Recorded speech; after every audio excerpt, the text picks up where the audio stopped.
안녕하세요. 미스테리, 미해결 사건의 진실에 다가가는 채널입니다.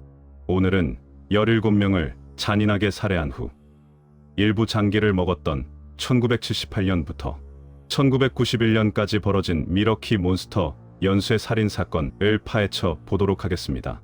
이 영상을 시작하기 전에 구독과 좋아요 버튼을 꾹 눌러주시면 이와 같은 미스테리 사건을 제작하는데 큰 힘이 됩니다.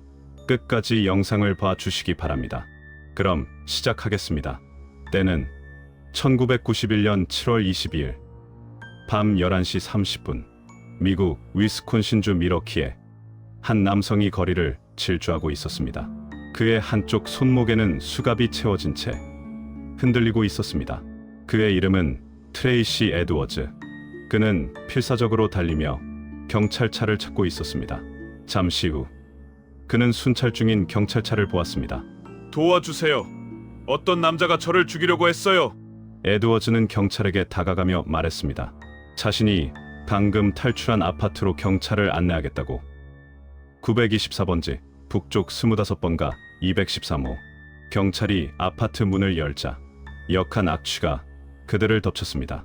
냉장고를 열었을 때 그들이 본 것은 잘린 사람의 머리였습니다. 서랍 속에는 남성의 성기가 담긴 병들, 침실에는 염산이 담긴 57갤런짜리 드럼통, 그 안에는 새 구의 시신이 녹고 있었습니다. 벽에는 폴라로이드 사진들, 절단된 시신들의 다양한 단계가 촬영되어 있었습니다. 총 11명의 피해자의 유해가 그 아파트에서 발견되었습니다. 그리고 그곳에 서 있던 남자, 금발에 안경을 쓴 31세의 평범해 보이는 남성, 제프리 다머. 그는 13년 동안 17명의 남성을 살해했습니다. 그리고 그들을 먹었습니다. 이것은 미국 역사상 가장 충격적인 연쇄살인 사건의 이야기입니다. 1960년 5월 21일 위스콘신주 미러키, 제프리 라이오넬 다머가 태어났습니다. 아버지 라이오넬 다머는 마켓 대학교에서 화학을 공부하는 학생이었고 후에 분석화학 박사가 되었습니다. 어머니 조이스 다머는 텔레타이프 기계 강사였습니다. 중산층 가정의 독일과 웨일스 혈통의 아버지, 영국과 노르웨이, 아일랜드 혈통의 어머니. 겉으로 보기에는 평범한 가정이었습니다. 하지만 어린 제프리가 4살 때 아버지가 집 아래에서 동물의 뼈를 제거하는 것을 보았습니다. 아버지의 회고에 따르면 제프리는 뼈들이 내는 소리에 이상한 흥분을 느꼈다고 합니다. 그때부터 제프리는 동물의 뼈에 집착하기 시작했습니다. 집 주변에서 죽은 동물들을 찾아 해부했습니다. 뼈들이 어디 있는지 확인하기 위해 동물 시체를 탐험했습니다. 한 번은 나무 말뚝에 개의 시체를 못 박아 두었습니다. 십자가 옆에, 마치 제단처럼. 1977년 제프리의 가정은 무너지기 시작했습니다. 부모는 끊임없이 다투었습니다. 어머니 조이스는 정신적으로 불안정했고 자살을 시도한 적도 있었습니다. 9월 아버지는 어머니의 불륜을 발견했습니다. 이혼이 결정되었습니다. 1978년 초 아버지는 집을 나갔습니다. 근처 모텔로 거처를 옮겼습니다. 고등학교에서 제프리는 외톨이였습니다. 친구들은 그의 심각한 음주 문제 때문에 그를 멀리했습니다. 그러나 제프리에게는 특별한 재능이 있었습니다. 다머 학이라고 불리는 장난, 간질 발작이나 뇌성마비를 흉내내며 학급 광대처럼 행동했습니다. 심지어 고등학교 수학여행 때 전화 한 통으로 미국 부통령 사무실 견학 허가를 받아냈고 당시 부통령 월터 먼데이를 만나기도 했습니다. 사교적인 면모와 설득력, 후에 그가 피해자들을 유인하는 데 사용할 능력이었습니다. 1978년 6월 4일 제프리는 고등학교를 졸업했습니다. 그 후 얼마 지나지 않아 어머니와 남동생은 아버지도 모르게 위스콘신으로 이사했습니다. 18살의 제프리는 혼자 남겨졌습니다. 부모의 집에서 완전히 홀로. 어머니와의 연락은 거의 끊겼습니다. 1991년 그가 체포되기 전까지, 그로부터 2주 후 제프리 다머의 첫 번째 살인이 일어났습니다. 1978년 6월 18일 오하이오주 베스 타운십. 제프리는 차를 몰고 있었습니다. 길가에서 히치하이킹을 하는 젊은 남성을 발견했습니다. 스티븐 힉스. 치페앤드 레이크 파크의 록 콘서트에 가는 길이었습니다. 차를 멈춰 세우며 제프리가 말했습니다. 우리 집에 가서 맥주나 마시지 않을래요? 힉스는 동의했습니다. 집에는 아무도 없었습니다. 부모는 모두 집을 떠난 상태였습니다. 제프리의 후일 자백에 따르면 상반신이 벗겨진 채 서 있는 힉스를 보자 성적 충동이 일어났다고 합니다. 하지만 힉스가 여자 이야기를 시작하자 제프리는 자신의 어떤 성적 접근도 거부당할 것을 알았습니다. 몇 시간 후 힉스가 떠나려고 했습니다. 제프리가 말합니다. 나는 그가 떠나는 것을 원하지 않았습니다. 제프리는 책상 위에 있던 아령으로 힉스의 머리를 내리쳤습니다. 그리고 바벨로 목을 졸랐습니다. 그러자 스티븐 힉스는 그 자리에서 사망했습니다. 제프리는 시신을 해부했습니다. 뼈를 염산으로 녹였습니다. 그리고 남은 뼈들은 쇠망치로 부숴버렸습니다. 모든 증거를 근처 숲에 버렸습니다. 그건 완벽한 범죄였습니다. 그 후 제프리는 오하이오 주립대학교에 입학했습니다. 하지만 수업은 거의 듣지 않았습니다. 학교에 메고 다닌 가방에 술을 숨겨두고 마셨습니다. 룸메이트들의 물건을 훔쳐 고물상에 팔았습니다. 하지만 결국 들통나서 퇴학당했습니다. 그 후 제프리는 아버지의 강압적 권유로 군에 입대했습니다. 1979년 1월부터 1981년 3월까지 육군에서 복무하며 독일에도 배치되었습니다. 하지만 심각한 알코올 중독으로 명예롭지 못한 제대를 하게 됩니다. 제대 후 플로리다로 갔다가 1982년 할머니 집이 있는 위스콘신으로 돌아왔습니다. 그리고 미러키의 초콜릿 공장에서 일하기 시작했습니다.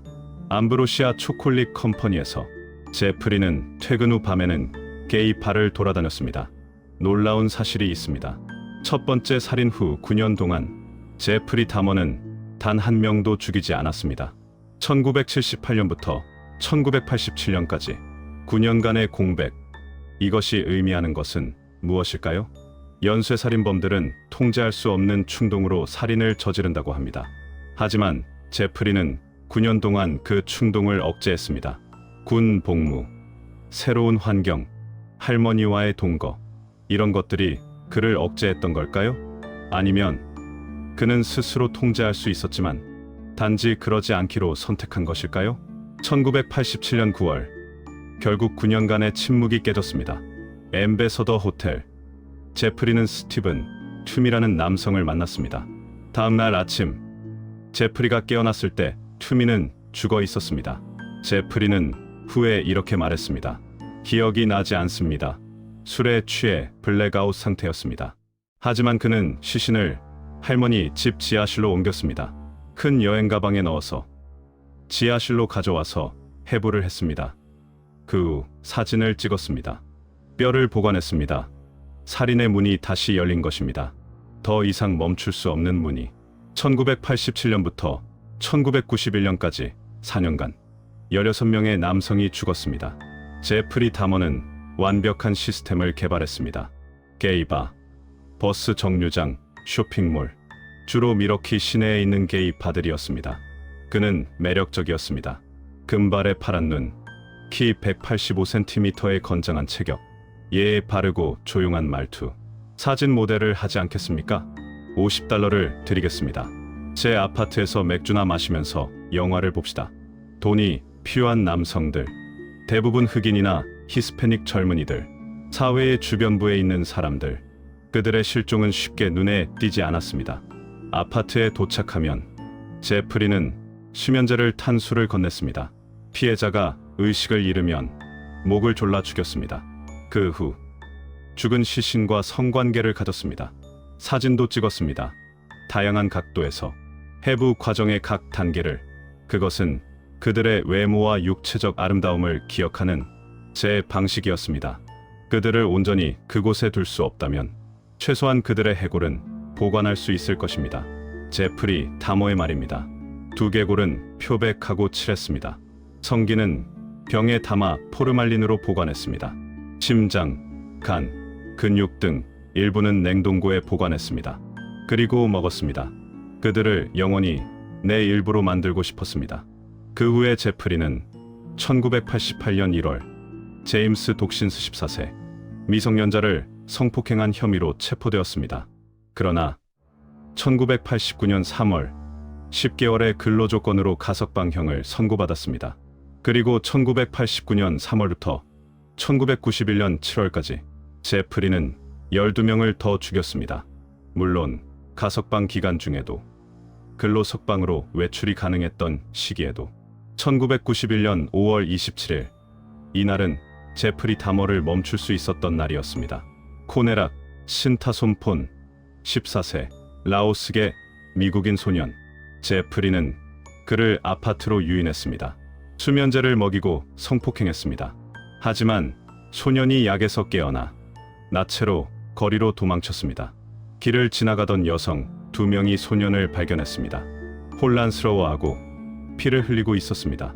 그녀들은 911에 신고했습니다. 경찰이 도착했습니다. 하지만 그때 제프리가 나타났습니다. 침착하고 설득력 있는 목소리로 말했습니다. 제 애인입니다. 우리가 싸웠어요. 술도 너무 많이 마셨습니다. 그러자 경찰은 제프리의 말을 믿었습니다. 오히려 기본 절차인 신분 증거 확인하지 않았습니다. 소년을 제프리에게 돌려보냈습니다. 그러자 지켜보던 두 여성이 필사적으로 말했습니다. 아니에요. 저 소년을 데려가지 마세요. 하지만 경찰은 그녀들의 말을 듣지 않았습니다. 그냥 단순한 가정 내 문제라고 판단했습니다. 제프리의 아파트에 돌아간 지한 시간 후 결국 코네락 신타손포는 살해되었습니다. 그 또한 해부되었습니다. 두개골은 보관되었습니다. 만약 경찰이 그날 제프리의 아파트를 수색했다면 이미 그 안에는 4명의 시신이 있었습니다. 그 후 2개월 동안 4명이 더 죽었습니다. 1991년 7월 22일 트레이시 에드워즈 그는 미러키의 그랜드 에비뉴 몰에서 친구들과 술을 마시고 있었습니다. 금발의 백인 남성이 다가왔습니다. $100를 제시했습니다. 자신의 아파트에서 사진을 찍게 해주는 조건으로 에드워즈는 동의했습니다. 924번지, 북쪽 25번가 213호. 아파트에 들어서자마자 에드워즈는 이상한 냄새를 맡았습니다. 겁이 나서 도망치려 했습니다. 하지만 제프리가 수갑을 채웠습니다. 한쪽 손목에만. 그리고 부엌칼을 꺼내 들었습니다. 조용히 해. 내 말을 들으면 해치지 않을 거야. 제프리는 에드워즈를 침실로 끌고 갔습니다. 엑소시스트를 틀었습니다. 그리고 이상한 행동을 시작했습니다. 에드워즈의 가슴에 머리를 대고 심장 박동 소리를 들었습니다. 영화의 주문을 따라 중얼거렸습니다. 너의 심장을 먹을 거야. 에드워즈는 오히려 침착함을 유지하려 애를 썼습니다. 4시간 동안 제프리와 대화했습니다. 그의 신뢰를 얻으려고 무척 노력했습니다. 당신은 저를 과소평가했습니다. 에드워즈는 후에 말했습니다. 신이 저를 그곳에 보내 상황을 해결하게 하셨습니다. 순간 기회가 왔습니다.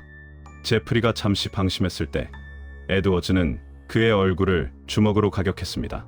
그리고 바로 문으로 향해 달려 탈출했습니다. 수갑이 채워진 채로 미러키 거리를 질주했습니다. 경찰차를 발견했습니다. 도와주세요. 저 남자가 저를 죽이려고 했어요. 경찰관 로버트 라우스와 롤프 뮬러. 처음에는 에드워즈의 이야기를 반신반의했습니다. 하지만 에드워즈를 제프리의 아파트로 안내했습니다. 오후 11시 30분 제프리는 침착했습니다. 경찰관들에게 아주 침착하게 말했습니다. 오해입니다. 제가 열쇠를 가져오겠습니다. 경찰관 뮬러는 침실로 들어갔습니다. 에드워즈가 말한 칼을 찾기 위해. 그리고 침대 옆 책상 서랍을 열었습니다. 그 안에는 70장 이상의 폴라로이드 사진, 나체의 남성들, 절단된 시신들, 해부 과정의 각 단계. 그것을 본 경찰관 뮬러는 권총을 꺼내 제프리를 겨냥한 후 즉시 무전기를 켰습니다. 코드 제로, 백업이 필요합니다. 지금 당장. 다른 경관은 거실의 냉장고를 열었습니다. 그 속엔 잘린 사람 머리가 그들을 응시하고 있었습니다. 또한 냉동고 속 플라스틱 봉지 안의 심장들과 또 다른 봉지 안의 남성의 성기, 침실 밑에 5개의 두개골과 칼들, 망치들, 톱들, 옷서랍 안에는 완전한 인간 골격. 다른 방에는 57갤런짜리 통속엔 염산으로 가득 찬 새 구의 토르소. 총 11명 분의 인간 유해들. 제프리 다머는 즉시 체포되었습니다. 1991년 7월 23일 이른 아침, 형사 패트릭 케네디가 신문을 시작했습니다. 제프리는 변호사를 거부했습니다. 제가 이 공포를 만들었습니다. 모든 것을 고백하고 끝내는 것이 당연합니다. 2주에 걸친 신문과 총 60시간 이상, 178페이지의 자백서. 제프리는 모든 것을 말했습니다. 1978년 오하이오의 스티븐 힉스부터 1991년 미러키의 마지막 피해자까지 총 17명. 대부분은 수면제로 의식을 잃게 한 후 살해했습니다. 일부는 뇌에 염산이나 끓는 물을 주입해 죽였습니다. 저는 살아있는 좀비를 만들고 싶었습니다. 완전히 제 통제 하에 있는 사람을, 떠나지 않을 사람을. 코네락 신타손폰 같은 피해자들에게 제프리는 두개골에 구멍을 뚫었습니다. 그리고 염산이나 끓는 물을 주입했습니다. 전두엽을 손상시켜 의지를 없애려는 시도였습니다. 당연히 모두 사망했습니다. 제 일부가 되게 하고 싶었습니다. 영원히 저와 함께 있게. 제프리는 피해자들의 심장, 간, 근육을 먹었습니다. 요리해서 소금과 후추로 간을 해서 17명의 남성과 소년, 대부분 흑인과 히스패닉, 사회의 주변부에 있던 사람들. 1992년 1월 30일 재판이 시작되었습니다. 제프리는 처음에 무죄를 주장했습니다. 그러다 정신 이상을 이유로 한 유죄로 변경했습니다. 쟁점은 명확했습니다. 그는 법적으로 정신이 온전한가? 심리학자들의 진단은 경계선 인격장애, 분열형 인격장애, 정신병적 장애. 하지만 배심원단은 다른 판단으로 결정을 내렸습니다. 제프리 다머는 법적으로 제정신입니다. 그는 자신의 행동이 잘못된 것임을 알고 있었습니다. 그는 법을 피하기 위해 증거를 은폐했습니다. 그는 경찰을 속였습니다. 이에 제프리 라이오넬 다머는 유죄입니다. 1992년 2월 15일 5시간의 배심원들의 재숙고 끝에 결정된 유죄. 이에 판사는 15건의 1급 살인죄, 형량은 15건의 무지한 연쇄살인과 시신의 손 및 유기 등으로 가석방 없는 종신형을 선고합니다.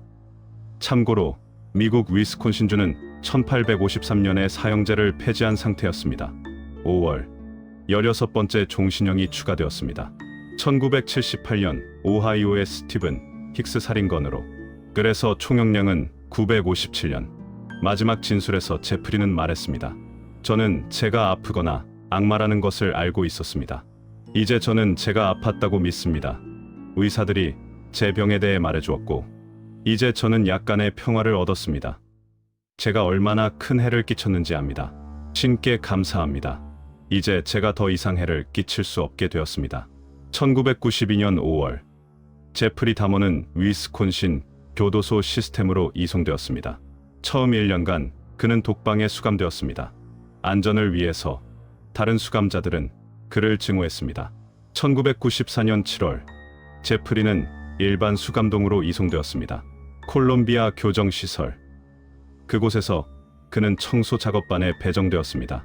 크리스토퍼 스케버 25세 흑인 수감자. 어머니 살해로 복역 중. 제시 앤더슨 37세 백인 수감자. 아내 살해로 복역 중. 그들은 같은 작업반이었습니다. 오전 8시 제프리, 스케버, 앤더슨 세 사람은 교도소 체육관 화장실 청소를 시작했습니다. 교도관은 그들을 20분간 감독 없이 두었습니다. 제프리는 자신의 방식대로 다른 수감자들을 도발했습니다. 주머니에서 토마토 케첩을 꺼내 절단된 사지 모양을 만들었습니다. 스케버는 후에 말했습니다. 그는 제 인종을 모욕했습니다. 혐오스러운 것들을 말했습니다. 스케버는 화장실 청소 도구함에서 금속 막대를 꺼냈습니다. 제프리 다머의 머리를 내리쳤습니다. 여러 번. 그리고 옆에 있던 앤더슨의 머리도 내리쳤습니다. 오전 8시 10분 교도관이 발견했을 때 제프리 다머는 피 웅덩이 속에 누워 있었습니다. 그 즉시 구급차로 이송되었습니다. 오전 9시 11분 병원에서 과다 출혈로 사망 선고. 체포된 지 3년, 수감된 지 2년 만에 제프리 다머의 삶이 끝났습니다. 그의 부친 라이오넬 다머는 아들의 시신, 화장을 원했습니다. 내는 연구 목적으로 기증하고 싶다고 했습니다. 그러나 어머니 조이스 플린트는 반대했습니다. 위스콘신 법원은 최종적으로 결정했습니다. 1995년 12월에 결국 제프리 다머의 뇌는 화장되었습니다. 그의 모든 소지품들, 냉장고, 가구, 사진, 도구들, 피해자 가족들의 요청에 따라 1996년에 모두 소각되었습니다. 물리적으로 제프리 다머의 흔적은 사라졌습니다. 하지만 가장 중요한 질문이 남아 있습니다. 왜 제프리 다머는 괴물이 되었을까요? 아버지 라이오넬 다머는 2023년에 회고록을 출간했습니다. 아버지의 이야기, 아들 제프리 다머를 이해하려는 시도. 그는 자신의 죄책감을 고백했습니다. 제프리가 어릴 때부터 보인 어두운 환상들, 저는 그것을 무시했습니다. 화학을 공부하는 제 모습에서 제프리는 시체를 녹이는 방법을 배웠습니다. 어머니 조이스는 임신 중 심각한 우울증을 겪었습니다. 26가지 종류의 약물을 복용했습니다. 태아 알코올 증후군은 아니었을까? 약물의 영향은? 하지만 수백만 명의 사람들이 불행한 어린 시절을 겪습니다. 모두가 연쇄살인범이 되는 것은 아닙니다. 1994년 인터뷰에서 제프리는 말했습니다. 어머니가 임신 중 약물을 복용한 탓일까요? 아버지의 화학 연구가 영향을 미쳤을까요? 부모의 이혼 때문일까요? 아닙니다. 이것은 제 선택이었습니다. 제가 만든 것입니다. 그는 책임을 받아들였습니다. 하지만 동시에 이렇게도 말했습니다. 만약 신이 존재한다면 신은 제가 이렇게 만들어지도록 허락하셨을까요? 왜 이런 끔찍한 생각들이 제 머릿속에 들어왔을까요? 저는 그것들을 원하지 않았습니다. FBI 프로파일러 로버트 레슬러는 제프리와 여러 차례 인터뷰했습니다. 그들의 결론은 제프리 다머는 극도의 외로움에 시달렸습니다. 버림받는 것을 두려워했습니다. 그래서 사람들을 완전히 통제하고 싶었습니다. 떠나지 못하게. 어린 시절 부모의 끊임없는 다툼, 아버지의 부재, 어머니의 갑작스러운 떠남. 제프리는 통제할 수 없는 상황 속에서 자랐습니다. 그래서 완전한 통제를 갈망했습니다. 살아있는 좀비를 만들려는 시도, 시신을 보관하려는 욕구, 식인 행위를 통해 영원히 함께 있으려는 시도, 모두 버림받지 않으려는 왜곡된 욕망이었습니다. 제프리는 동성애자였습니다. 1980년대 미국, 특히 중서부의 보수적인 지역에서 동성애자로 산다는 것은 고립을 의미했습니다. 제프리는 자신의 성적 정체성을 받아들일 수 없었습니다. 그는 말합니다. 제가 원했던 것은 섹스가 아니었습니다. 저는 그들을 소유하고 싶었습니다. 시신과의 성행위. 그것은 거부당할 위험이 없는 관계였습니다. 14세부터 시작된 심각한 음주. 제프리는 항상 술에 취해 있었습니다. 술 없이는 살인을 저지를 수 없었습니다. 술이 저를 무감각하게 만들었습니다. 하지만 이것이 변명이 될 수 있을까요? 수백만 명의 알코올 중독자들이 있습니다. 그들 모두가 살인자는 아닙니다. 결국 우리는 완전한 답을 얻을 수 없습니다. 유전자인가? 환경인가? 정신질환인가? 순수한 악인가? 아마도 모든 것의 조합일 것입니다.